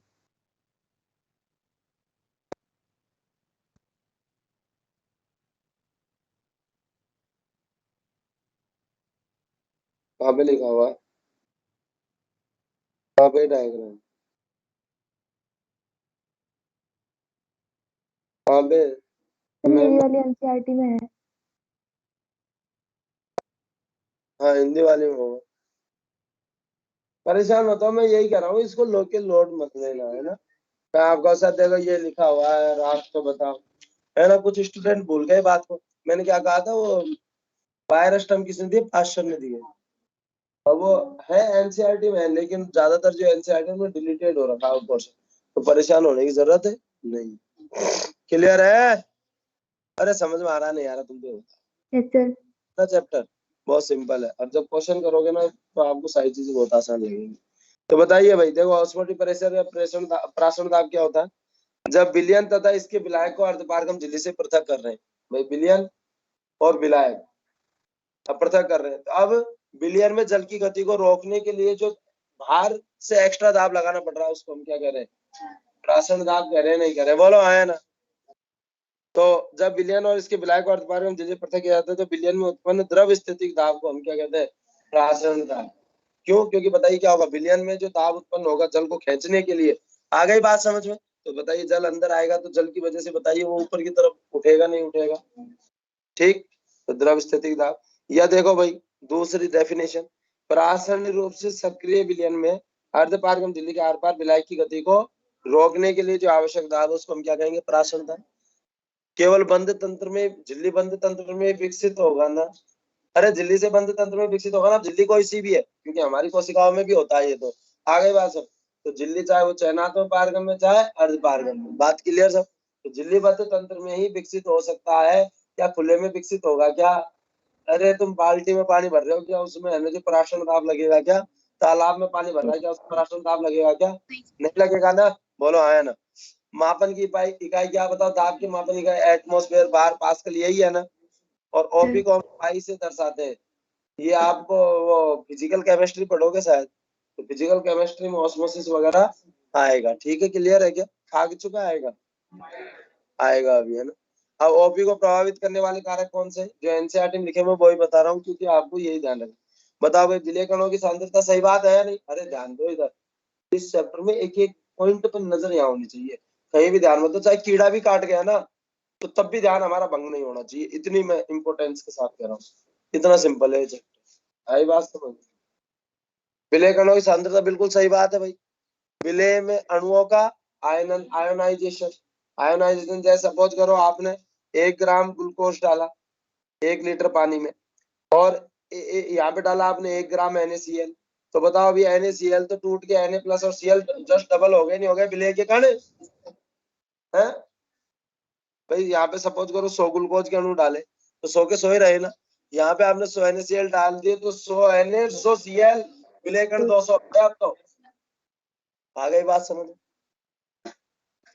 तो ताप पे भी निर्भर करेगा, क्योंकि बताओ आयनन को प्रेरित करेगा नहीं करेगा वो, और विलय कणों का जल कि भाई जो विलय के कण है वो जल को अपने से कितना अच्छे से बांध रहे भाई। वो जल रागी सतह क्या है, विलय कण या जल विरागी बात समझ में। तो जैसे आप तेल डाल दिया, घी डाल दिया, एक तो वो, और एक सपोज मिट्टी डाल दी, मिट्टी के कण बांध लेंगे नहीं बांध लेंगे। आटा डाल दिया, आटे के कण बांध लेंगे नहीं बांध लेंगे। बात क्लियर है सबको, कोई दिक्कत नहीं। ओपी जो है बताओ विलय कणों की सांद्रता के समानुपाती होता नहीं होता? शुद्ध जल का ओपी क्या होगा बताइए भाई? 0, यानी निम्नतम किसका होता है बताइए? शुद्ध जल का ही होगा ना। अगर हम बात करें तो बताइए भाई ओपी किसके समानुपाती? सांद्रता। सांद्रता मतलब विलय कणों। तो बताइए भाई ऐसा कौन सा तरल है जिसमें विलय है ही नहीं? शुद्ध जल यानी डिस्टिल वाटर। तो सबसे निम्नतम ओपी किसका होगा और कितना होगा? जी बात क्लियर है सबको? कोई दिक्कत नहीं ना? हाँ नो ना कर दो, ठीक है। हाँ कुछ तो रेस्पॉन्स तो दो यार, ये थोड़ी है कि आ गई बात समझ में। शुद्ध जल का ओपी क्या होता है? 0, यानी न्यूनतम ओपी यही हो सकता। तो बताइए किसी भी विलयन का ओपी क्या होगा? प्लस में ही होगा, माइनस में तो नहीं हो सकता, क्योंकि जब मिनिमम ही आपने क्या बोला 0, तो क्या कभी माइनस में हो सकता है क्या किसी भी? नहीं सर। बताओ तने पादप में, पादप है जड़, तना और पर्ण। बताओ पानी यहाँ से यहाँ जाता है नहीं जाता? जाता। दूसरी बात बताइए पानी की तरफ पतले से गाढ़े की तरफ जाता नहीं? और ओपी किसके समानुपाती? सांद्रता। ओपी ज्यादा। बताओ नीचे से जड़ से पर्णों तक जा रहा है जल, बताइए पादप काय में सबसे उच्च ओपी कौन से अंग के अंदर होगा? पर्ण के अंदर। सबसे निम्न कहाँ पे होगा? मतलब अब सामान्य बातें हैं नहीं, बोलो आया ना? कोई समस्या इसमें? दूसरा, जल की उपलब्धता के आधार पर पादपों को 4 समूह में विभाजित किया है। हाइड्रोफाइट यानी जलीय पादप जलोद्भिद है ना, मीजोफाइट समोद्भिद, बोलो आया ना? जीरोफाइट मरुद्भिद और हेलोफाइट लवणोद्भिद। आगे बात, हेलो हाइड्रोफाइट जल के अंदर ही है, ठीक है या नहीं है? जल के अंदर ही है तो पानी। मीजोफाइट हाइड्रोफाइट की तुलना में उपलब्धता कम है, लेकिन मरुद्भिद की तुलना में ज्यादा है या नहीं? ठीक क्लियर? तो बताइए भाई शरीर के अंदर ज्यादा गाढ़ापन कौन मेंटेन करेगा? हाइड्रोफाइट मीजोफाइट? हाइड्रोफाइट क्यों गाढ़ापन मेंटेन करेगा? मीजोफाइट। जितना ज्यादा गाढ़ापन मेंटेन उतना ही तो जल को पानी में से जल को खींचना नहीं खींचना शरीर के अंदर, तो जल को शरीर के अंदर लेना, तो बताइए गाढ़ापन मेंटेन करना पड़ेगा नहीं करना पड़ेगा? तो हाइड्रोफाइट पानी की वैल्यू पता है क्या? नहीं, क्यों खूब है पानी। बताइए जब पानी खूब है तो उसको पानी खींचने लिए क्या ताकत लगानी? हाइड्रोफाइट और मीजोफाइट में बताइए किसको ज्यादा ताकत लगानी पड़ेगी? पानी को। ताकत को गाढ़ापन मेंटेन करना पड़ेगा नहीं? बताओ ओपी किसमें ज्यादा? मीजोफाइट। अभी मरुद्भिद तो पता है पानी नहीं है बिल्कुल ही है, और थोड़ा बहुत पानी है, चलो उसको भी खींचेंगे नहीं खींचेंगे? बताओ इन दोनों की तुलना में ज्यादा किसको ताकत लगानी पड़ेगी? तो ताकत लगानी, गाढ़ापन मेंटेन करना है यानी ओपी। तो बताओ भाई इसकी तुलना में तो ओपी इसमें ज्यादा है, इसकी तुलना में ओपी। और हेलोफाइट तो ऐसा है भी खा भी नहीं सकते, सामने रोटी रखी हुई है भूख लग रही तब भी नहीं खा सकते। क्यों? क्योंकि रोटी जो है इतनी कड़वी बना रखी है जिसी को याद नहीं है। भूख लग रही है, बहुत भयंकर भूख लग रही है, अत्यधिक भूख लग रही है, मतलब स्थिति खराब है। सब्जी में भी नमक मुट्ठा डाल दिया मुट्ठा भर के, और रोटी में भी बिल्कुल खाली रोटी बना रखी है, खा नहीं सकते हम उस रोटी को। और भूख के मारे आत्मा हमरी आदमी है या नहीं है, लेकिन खा नहीं सकता हो क्योंकि झेर कर रखी है उस रोटी, नमक इतना ज्यादा डालना। इनकी स्थिति यही है, पानी तो है लेकिन पानी इतना खारा कर रखा है जिसको याद नहीं। तो बताओ पानी में पहले ही गाढ़ापन बहुत ज्यादा है, तो उसकी तुलना में और ज्यादा करना पड़ेगा नहीं करना पड़ेगा? तो सबसे ज्यादा गाढ़ापन शरीर के अंदर कौन मेंटेन करता हुआ है, यानी सबसे ज्यादा इसके अंदर होता हो हेलोफाइट। हेलोफाइट। यस और नो? तो बताइए सबसे ज्यादा उच्च ओपी कौन से पादप में पाए जाएंगे? इनकी तुलना हेलोफाइट। भी बढ़ते क्रम में है। सबसे ज्यादा ओपी हेलोफाइट में। हेलोफाइट में भी एक पादप है एट्रिप्लेक्स कन्फर्टिफोलिया, उसमें 202.3 एटीएम के करीब होता है। बात क्लियर हुई? ये मैंने क्यों बोला ये सब, क्योंकि पहले 2015 से पहले के एग्जाम्स में क्वेश्चन भी पूछा जाता था। कोई समस्या नहीं? मतलब आसान बातें है नहीं, केवल एक ही बात के पीछे घूम रहा ना अभी तक चैप्टर, क्या पानी किधर से किधर जा रहा पतले से गाढ़े में। और हमने पकड़ ली बात को कि सांद्रता शब्द आएगा तो वो विलय के संदर्भ में, और ओपी सांद्रता समानुपाती। अभी तक यही चल रही है, एंड तक भी यही चलेगा, ठीक है? चैप्टर टफ है ही नहीं है, देखो यही है ना कहानी। बोलो आया ना? ओपी का मापन पराशरण मापी द्वारा, लिखो जल्दी से।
हो गया?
होते ही बोल दिया करो, है ना?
हो गया?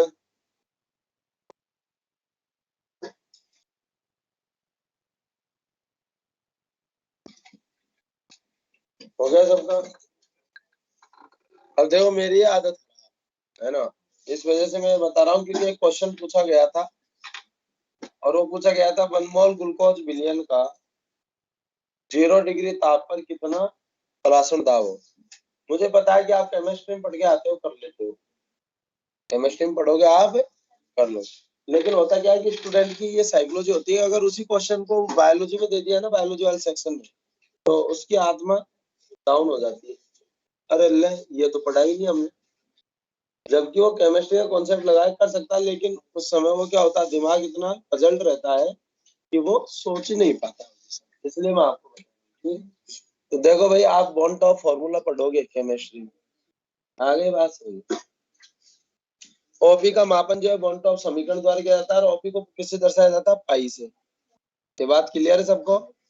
तो देखो, नॉन इलेक्ट्रोलाइट जो होते हैं, नॉन इलेक्ट्रोलाइट का मतलब क्या होता है, जो जल में डालने पर टूटते नहीं है, जैसे NaCl टूट जाता है, Na+Cl जबकि ग्लूकोज जो है वो नहीं टूटे, तो वो नॉन इलेक्ट्रोलाइट हो गया, जबकि NaCl क्या हो गया, इलेक्ट्रोलाइट।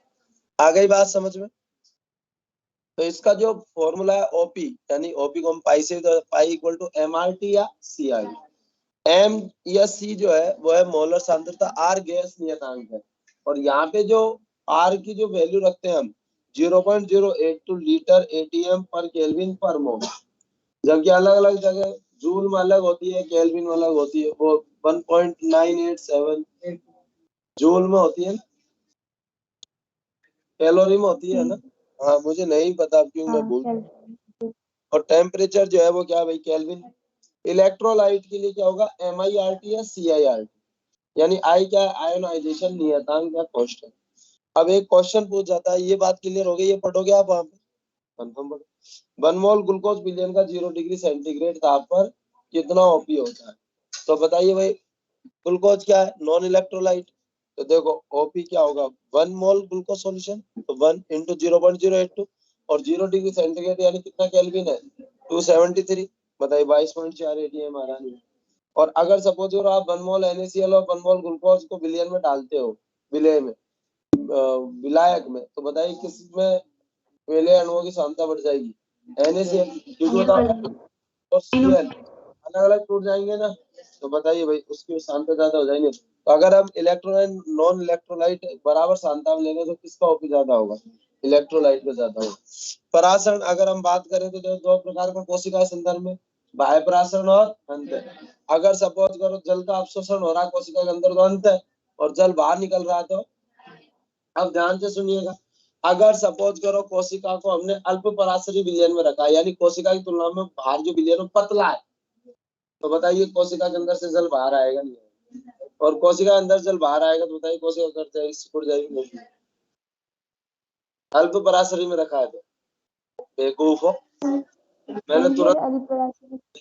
अरे जब कोशिका को अल्प पराशरी विलयन में रखा तो क्या होगा कोशिका की तुलना में? बताइए अंदर जाया नहीं जाएगा?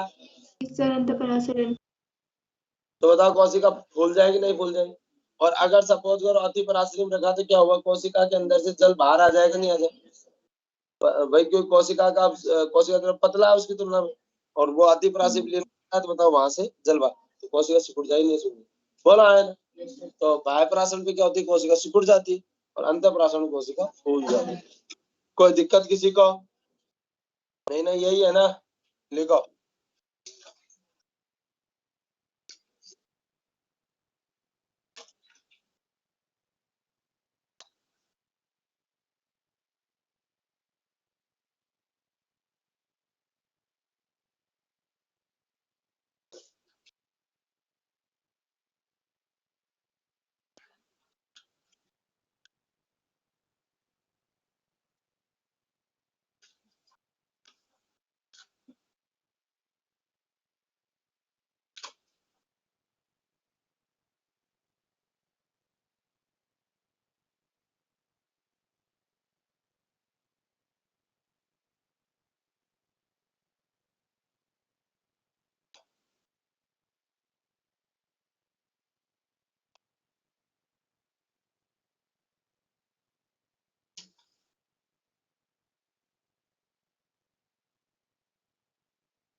ध्यान रखना ये।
नहीं नहीं, इसको क्यों वो कर रहा,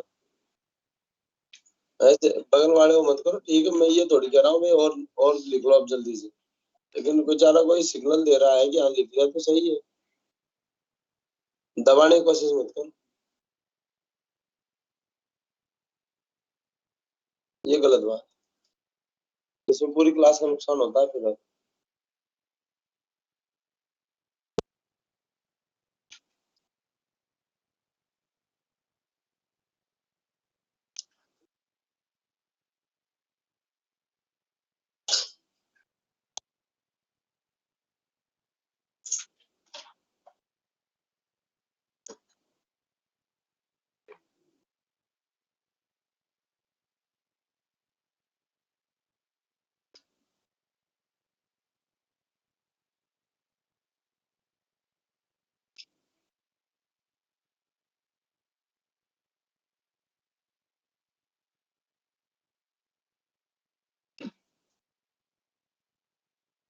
लिख लिया तूने पूरा सही में है? क्यों नहीं लिखा है? कॉपी भर गई ना?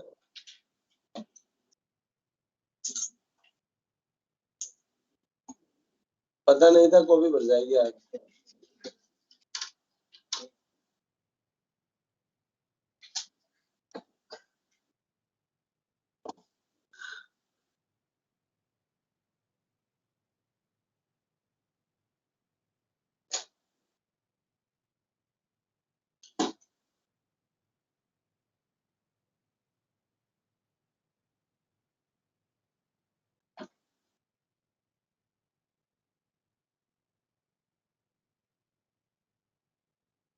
हो गया? कोई दिक्कत? स्फीत दाब, यार ये स्फीति कैसे बढ़ती है मुझे तो ये बता दो। स्फीति का मतलब फूलना, यही है ना कुछ कहानी। स्फीति का मतलब क्या होता है? फूलना। भाई कोई सपोज करो कोई चीज ऐसे है और वो सपोज करो किसी वजह से गुब्बारे में मैंने हवा भर दी, गुब्बारा होता फूल गया, आप हो गया, इसकी स्फीति बढ़ गई। स्फीति का मतलब फुलाव है ना, पर्यायवाची अगर बोल। कोई गुब्बारा जो मैंने नल के नीचे लगा के नल खोल दिया, पानी भर रहा होता फूलता, आप क्या होगा, फूलता जा रहा है, स्फीति बढ़ती जा रही है। बोलो हाँ, बात क्लियर है सब? तो हम कोई भी कहानी पढ़ रहे हो किसके संदर्भ में पढ़ रहे हैं? कोशिका के संदर्भ में पढ़ रहे हैं, नहीं पढ़ रहे? मुझे एक बात बताओ, ये दीवार है ना, ये ड्रड और मृत परत है या नहीं है? अब मैं इस पे सपोज करूँ जितना दाब लगा रहा हूँ उतना ही अपोजिट मेरे ऊपर लग रहा है, मैं जितना और लगा रहा हूँ उतना ही मेरे ऊपर, मैं जितना ज्यादा लगाऊंगा उतना ही, यानी जितना दाब मैं लगा रहा हूँ उतना अपोजिट मेरे ऊपर लग रहा है। अगर मैं कम लगा रहा हूँ तो कम लग रहा है, ज्यादा लग रहा हूँ तो ज्यादा, क्योंकि ये तो अपनी जगह स्थिर है। ये बात क्लियर हुई सबको? बोलो आया ना? तो मुझे एक बार बताओ यार, आदम कोशिका भित्ति पारगम्य होती है, पारगम्य होती है? अपार। आदम कोशिका भित्ति पारगम्य होती है ना? बस मेरी पढ़ी लिखाई पे तुमने कतई ये मान लो कालिक पोत दी नालायक को, पादप कोशिका भित्ति, पादप कोशिका भित्ति अपारगम्य होती है ना? मैं ये मान लो आज तुमने पूरी पढ़ाई लिखाई पे कालिक पोत दी नालायक को। अरे कोशिका भित्ति में पोरेंस होते हैं नालायक को, और भित्ति जो है पारगम्य होती है नहीं होती है? होती है ना? तो फिर पोत दी ना कालिक, बताओ कर दी ना गड़बड़? कालिक बोलने मतलब यही कि सब खराब कर दिया हमने, और ये है झिल्ली। इमेजिन करो, आपको एक कोशिका को तो अलग पृथक नहीं किया जा सकता, ये आप भी जानते हो, मैं भी जानता हूँ, ये तो समझाने की दृष्टि से बताया जाता है। अच्छा, ये कोई एनसीईआरटी में नहीं दी हुई है चीज, लेकिन एनसीईआरटी में जगह जगह स्फीति दाब की बात कर रखी है, ट्रिगर प्रेशर की, तो पता होना चाहिए फिर हमें। सपोज करो ये कोई पादप कोशिका है, मैंने इसको अल्प पराशरी विलयन में रखा है, डिस्टिल वाटर में रख दिया, ठीक है? क्लियर है क्या? आई बात समझ में? अल्प पराशरी विलयन या डिस्टिल वाटर, बात एक है भाई। बताओ भाई, ये रिक्तिका है, पानी अंदर जाएगा? जाएगा H2O। जगह रिक्तिका फूलेगी नहीं फूलेगी? ये फूल गई भाई, फूलेगी तो बताओ इस पे दाब लगेगा नहीं लगेगा? और झिल्ली द्वारा किस पे दाब लगेगा? भित्ति पर। बताइए इसको हम क्या कहेंगे? टर्गर प्रेशर कहेंगे नहीं कहेंगे? कहेंगे क्या? बोलो आया ना। और बताओ अब भित्ति तो अपनी जगह दृढ़ और मृत परत है, तो जितना भित्ति पे दाब लगेगा उतना अपोजिट दाब लगेगा नहीं लगेगा? बताओ ये भित्ति दाब है या नहीं? Ball pressure. बोलो आया ना। दोनों का जो परिमाण है वो तो समान, दिशा अलग अलग है नहीं, और आपस में न्यूट्रलाइज हो रहा है कि जितना इधर लगा रहा हूँ उतना ही बात क्लियर हुई सबको? तो ये स्फीति किसके वजह से बढ़ रही है इतना बता दो? जल की वजह से। यानी एक प्रत्यक्ष बात करूँ तो जल का दाब है या नहीं है स्फीति दाब? तो जल का दाब है तो बताइए इसको मैं क्या बोल सकता हूँ? हाइड्रो द्रव स्थितिक दाब बोल सकता हूँ नहीं बोल सकता? बोलो हाँ या ना। क्या?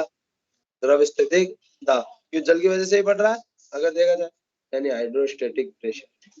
आ गई बात है? बताइए मुझे हाइड्रोस्टेटिक प्रेशर कौन से तंत्र पर लग सकता है? झिल्लीबद्ध तंत्र पे लग सकता है। झिल्लीबद्ध का मतलब कोई भी जो बंद तंत्र उस पे लग सकता है ना। बंद तंत्र का मतलब ये होना चाहिए कि वो क्या हो, इलास्टिसिटी होनी चाहिए उसमें, जैसे गुब्बारे की झिल्ली है ना, या कोशिका की झिल्ली है। बात क्लियर है सबको? तो झिल्लीबद्ध तंत्र पे लगेगा। बोलो आया ना। तो बताइए स्वतंत्र विलयन का द्रव स्थिति ताप क्या होगा? 0। स्वतंत्र विलयन। अरे तुमने है ना जो टब रख दिया नल के नीचे और साहब ने पानी खोल दिया, अब बताओ पानी भरता जा रहा बचा रहा, और जब टब की दीवार तक पहुंच गया अपने आप बाहर निकलने लग जाए नहीं? ये थोड़ी टब नीचे से छोड़ा होता है, स्पीड दाब बढ़ रहा है नहीं ना? तालाब में पानी भर रहा है, तालाब की जब तक पाल तक पानी पहुंच गया, अब उससे और ज्यादा पानी आ रहा है तो बताओ पाल टूट जाएगी, उसको पार कर जाएगा? ये थोड़ी तालाब नीचे से नहीं बहने लो, जितना पानी आ रहा संभालो नहीं ना। बात क्लियर सब? स्वतंत्र विलयन का द्रव स्थितिक दाब क्या होता है? 0। यार एक बार बताओ मुझे, यही बात क्लियर कर लो एक बात। पादप कोशिका पर द्रव स्थितिक दाब की जो लग रहा है स्फीति दाब, उसके अपोजिट क्या लग रहा है? भित्ति दाब, क्योंकि भित्ति दृढ़ और मृत है ना। लेकिन हमारी जंतु कोशिका में भित्ति नहीं, तो बताओ एक टाइम तक गुब्बारे भरो भरो भरो भरो फूट जाए नहीं फूट जाए? तो बताओ अगर हमारे स्पीड दाब बढ़ता है बढ़ता है बढ़ता है, बताओ कोशिका बढ़ जाएगी नहीं बढ़? बात यहीं पे क्लियर हो गई कि पादप कोशिका को अगर हम डिस्टिल वाटर में रखते हैं तो क्यों नहीं फटती है, जंतु कोशिका क्यों फट जाती है?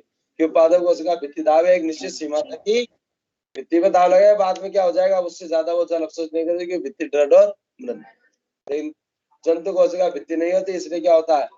जल अवशोषित ज्यादा ज्यादा बोलती जा रही, फट जाएगी नहीं फट जाएगी?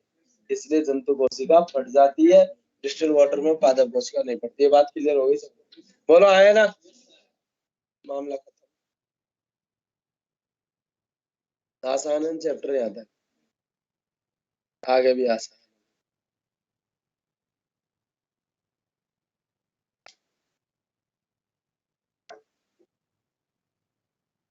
लिखो तो।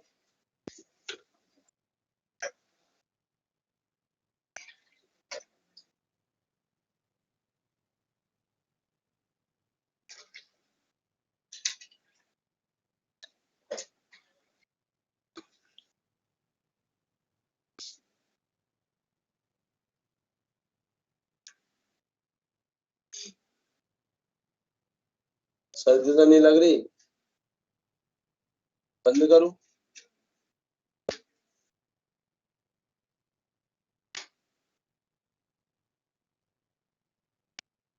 स्वेटर पहन के जरूर आएगा, ये मेरी रिक्वेस्ट। तो खोल लो, बैग में रख लो, क्या दिक्कत है बताओ, है कि नहीं? सर्दी लगा पहन लो यार, अपने घर की खेती है बताओ, बाहर हवा लगेगी जब। मैं तो शॉल लेके जाता था, शॉल ओढ़ ली और जब लगी तो लिफाफे रख दी बैग। कितना बढ़िया जुगाड़ है, गले में और टांग लिया, तो बिल्कुल बढ़िया जुगाड़। अब कोई खुरापात अगल बगल वालों को करनी हो, शॉल में बढ़िया है, किसी को कुचल्ले करने हो बगल वाले से कोई बात करनी हो, अब ऐसे तो हाथ हिलाओ तो पता जाता है सोल्व में। हाँ भाई देख,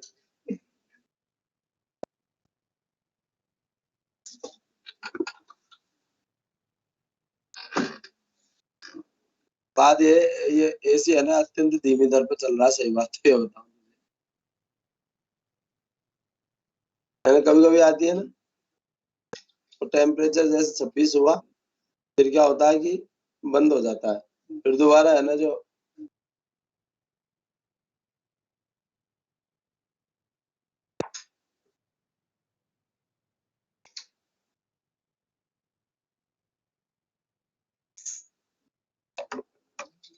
अरे तुम्हें लग रही है ठंडी, नहीं यार, सही, उठ जाओगे अगर वो 26 में भी, बिल्कुल फैन भी 0 पे कर रखा है, फैन नहीं चल रहा। उठ जाओगे, बंद कर ही नहीं सकते फिर रूम।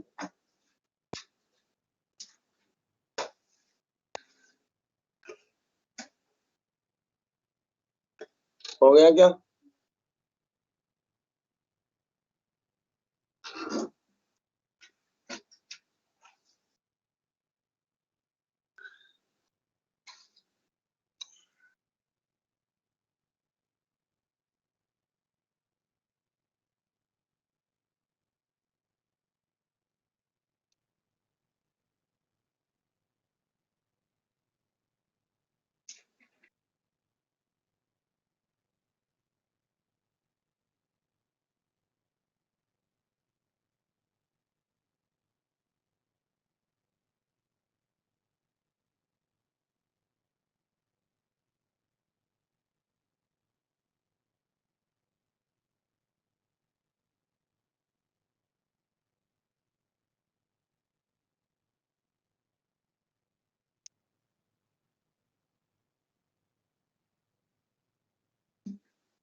रह गया क्या?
तो हाँ जी, हाँ,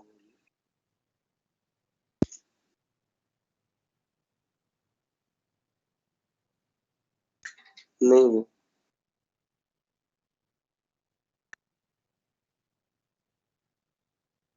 जी,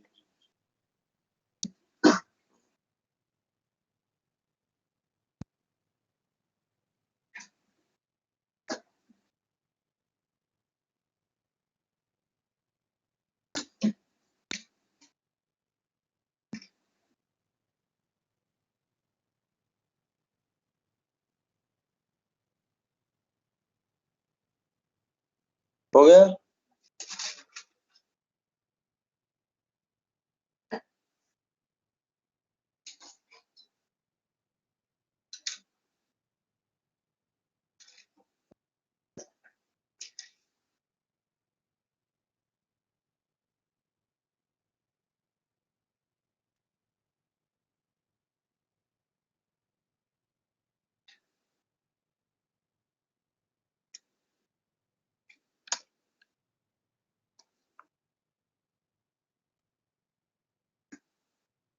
हो गया क्या?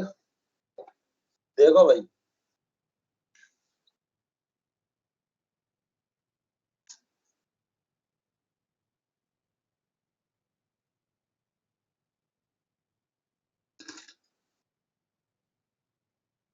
हो गया।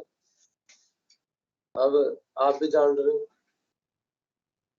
कि आपको शिफ्टिंग करनी है तो 5-6 मिनट हमारे ऐसे चलेगा। तो लिख लाना अब आप लोग 12 तारीख को तो क्या प्रैक्टिस टेस्ट है उनको, ऐसा वो बारीक भरकम तूफान नहीं है। हाँ जो भी है मतलब आप क्या करोगे, कितनी है ये पीडीएफ होगी? नहीं है तो कुछ भी नहीं है। थोड़ा लिखना तो चाहिए आप लोगों को, है ना, लिखना चाहिए, क्योंकि नहीं तो अपनी स्पीड बताओ खराब हो रही है नहीं हो रही।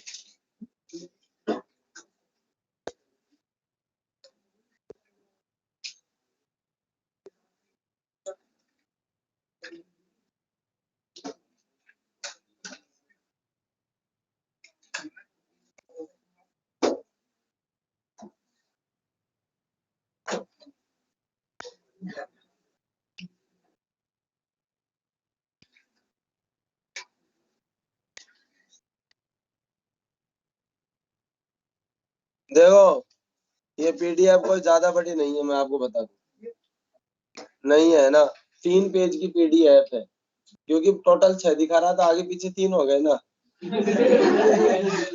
हाँ, और देखो इसमें देखो ये इस तरीके से हो रखे हैं, बताओ अब ये इक्वेशन से कहाँ के हैं यार, बताओ पेज, बताओ ना आप, कुछ भी नहीं। तो ये पीडीएफ, अब बताओ ये क्या क्या है, पेज है क्या कोई? तो ये पीडीएफ आप पूरी लिख के लेके आओगे, लेकिन आप ऐसा क्यों कर रहे हो कि अभी से रखनी, 5 मिनट तो रुको, 12:25 ही हुए हैं अभी, आपको इतनी जल्दी किस बात की? सुना भाई, सुनो आप ध्यान से सुनना।